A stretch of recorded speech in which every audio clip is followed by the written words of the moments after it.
Бұл күнлерге дейін тұрған болса, Ноғай живописінің негізін салушы, сурет ясаушы, фольклоршы, хореограф Сражден Батыров өзінің туғанлы 72 елігінде белгілейік еді.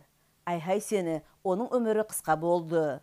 Ол Ноғай халқының маданиятын өстіруді өзінің икон қосымын салғанлардан. Оның ақында Астрахан областының Растапуловка ауылының яшаушысы, педагог, шайыр Тахира Жәлмұхаметова бұлай деп ескереді. Аяулы Ноғай қардашларым, Астрахан Қарағаш Ноғайдың сәлемін беремін. Бүгін еске алып тұрамыз. Батыр елдің баласын Сражденді. Ол дайым есімізден қалмайды.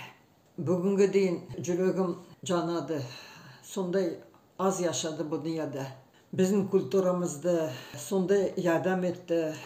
Өз халқымның историясын көтеріп, көзімізді ашқан деп айтпаға да болады. 89 жылы Сражден икон делегацияман Дагестанның Кубаның ноғайларымен біздің Астрахан қаласына келіп, ауылымызға, Сетлер деген ауылымызға келді. Аңланай ансамблімен.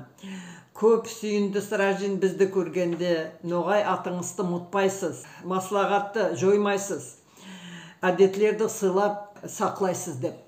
Сондай сүйінді бізге.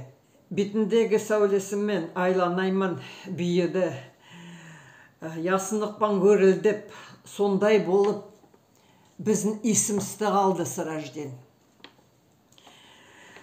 Ел кезіп, ел кезер атын алып, бидайдың асындай жинаған Ноғай халқын қазынасын, Батыр халқымның атағы бұл дүнияда ұмытылмасын деп, жүрегі оттай жанды. Сол отта өзі де yandı. Ол Алладан елші бізге берген. Өмірінде көп yazıq сұлу көрген, шашадай майысып, ырызын сақлады. Халық есінде мәңгі ебелек болып сақлайды. Өлімбе қондай адамға.